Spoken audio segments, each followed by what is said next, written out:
नवरात्रि के ऐसे कौन से 5 रहस्य हैं जिन्हें जानना बेहद ज़रूरी है और जिन पर अमल किया जाए तो भाग्य पलट जाता है। तो आइए जानते हैं आज उस नवरात्रि के 5 रहस्य। नवरात्र शब्द से नौ अहोरात्र अर्थात विशेष रात्रियों का बोध होता है। इन रात्रियों में प्रकृति के बहुत सारे अवरोध खत्म हो जाते हैं। दिन की अपेक्षा यदि रात्रि में आवाज़ दी जाए तो वह बहुत दूर तक जाती है, इसलिए इन रात्रियों में सिद्धि और साधना की जाती है। इन रात्रियों में किए गए शुभ संकल्प सिद्ध होते हैं। तब हम आपको बताएंगे कि वो 5 रहस्य कौन से हैं। तो पहली बात है, नियम संयम से रहें। वर्ष में 4 नवरात्रि की 36 रात्रियाँ होती है। यह 4 माह है, चैत्र, आषाढ़, आश्विन और पौष। चैत्र माह में चैत्र नवरात्रि, जिसे बड़ी नवरात्रि या बसंत नवरात्रि भी कहते हैं। आषाढ़ और पौष माह की नवरात्रि को गुप्त नवरात्रि कहते हैं।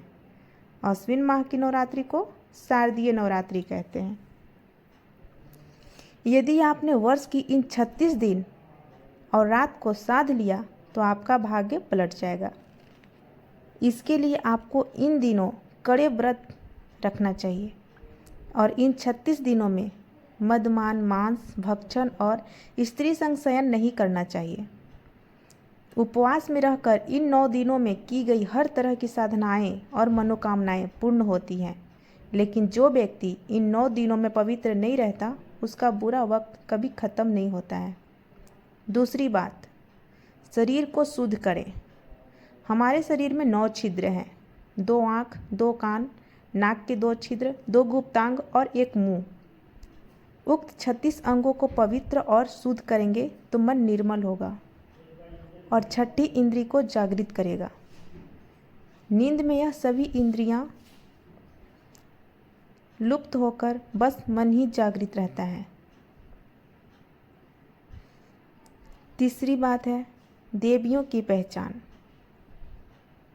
यदि आप किसी देवी की साधना या पूजा कर रहे हैं तो आपको यह जानना जरूरी है कि आप किस देवी की साधना या पूजा कर रहे हैं। इसके लिए देवियों को पहचानना सीखें।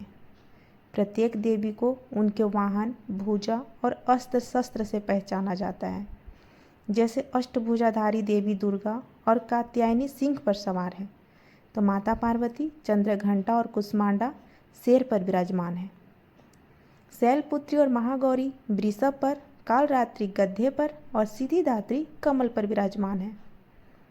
इसी तरह सभी देवियों की अलग अलग सवारी है।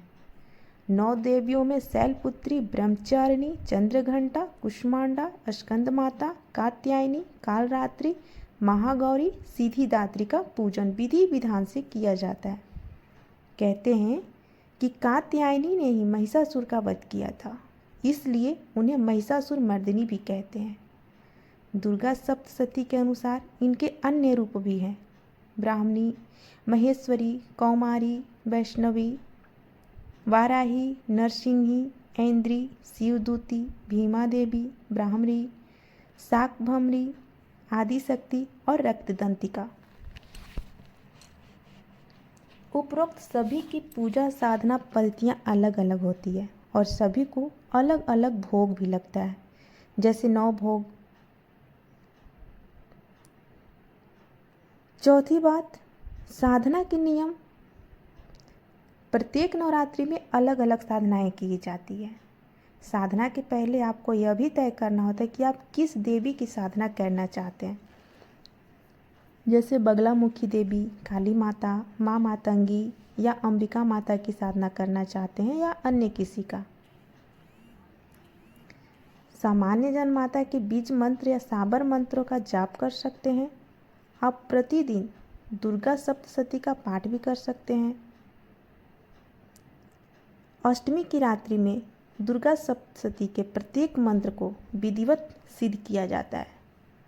सप्त श्लोक की दुर्गा के पाठ का 108 बार अष्टमी की रात्रि में पाठ करने से मनोवांछित फल की प्राप्ति होती है। नवरात्रि में कम से कम दोनों काल, प्रातः एवं सायंकाल में 3 घंटा समय निकालकर 26 माला प्रतिदिन नियमित समय पर जपना चाहिए। शौच स्नान से निर्मित होकर शुद्धतापूर्वक प्रातःकालीन उपासना पूर्व मुख और संध्या काल की उपासना पश्चिम मुख होकर करनी चाहिए। जप के समय घी का दीपक जलाकर रखें और जल का एक पात्र निकट में रखें।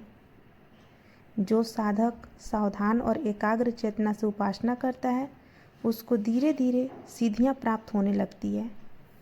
यदि कोई मनोकामना की पूर्ति हेतु साधना की जा रही है तो पूर्ण होती है। सभी तरह के संकट दूर हो जाते हैं। वर्ष की चारों नवरात्रियों में साधना करने से इसका परिणाम अति ही उत्सव पैदा करने वाला होता है।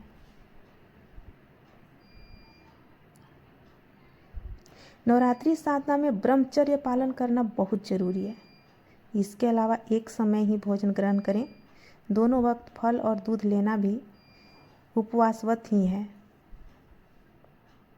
इसके अतिरिक्त पूरा या नियमित समय तक मौन, भूमि, शयन, चमड़े की बनी वस्तु का त्याग करें। पशुओं की सवारी से बचें। अपनी शारीरिक सेवाएं स्वयं करना तय करें। अपनी सुख सुविधाओं को तथा संभव त्याग कर उपासना में लीन होना ही तप है। पूजा या साधना का स्थान और समय भी नियुक्त होना चाहिए। 5वीं बात और सबसे आखिरी बात, गुप्त नवरात्रि का महत्व। जैसा कि ऊपर कहा गया है कि वर्ष में 4 नवरात्रि पर्व होते हैं। उनमें से 2 आम जनों के लिए जैसे चैत्र नवरात्रि और शारदीय नवरात्रि, जबकि 2 साधकों के लिए है जिसे गुप्त नवरात्रि कहते हैं, जो कि आषाढ़ और पौष माह में आती है। चैत्र माह की नवरात्रि को बड़ी नवरात्रि और अश्विन माह की नवरात्रि को छोटी नवरात्रि कहते हैं। तुलजा भवाना बड़ी माता है तो चामुंडा माता छोटी माता है। दरअसल बड़ी नवरात्रि को बसंत नवरात्रि और छोटी नवरात्रि को शारदीय नवरात्रि कहते हैं। चैत्र नवरात्रि से 9 वर्ष का प्रारंभ होता है। आश्विन मास शारदीय नवरात्रि से त्योहारों और उत्सवों का प्रारंभ होता है। बाकी बची 2 आषाढ़ और पौष माह की गुप्त नवरात्रि। गुप्त नवरात्रि साधना के लिए महत्वपूर्ण होती है। गुप्त नवरात्र में 10 महाविद्याओं की साधना की जाती है। गुप्त नवरात्रि विशेषकर तांत्रिक क्रियाएं, शक्ति साधना, महाकाल आदि से जुड़े लोगों के लिए विशेष महत्व रखती है। इस दौरान देवी भगवती के साधक बड़े कड़े नियम के साथ व्रत और साधना करते हैं। इस दौरान लोग लंबी साधना और दुर्लभ शक्तियों की प्राप्ति करने का प्रयास करते हैं। तो कुछ इस तरह है नवरात्रि की 5 रहस्य बातें। अगर आपको हमारी वीडियो अच्छी लगे तो प्लीज़ लाइक करें, कमेंट करें। जय माता दी।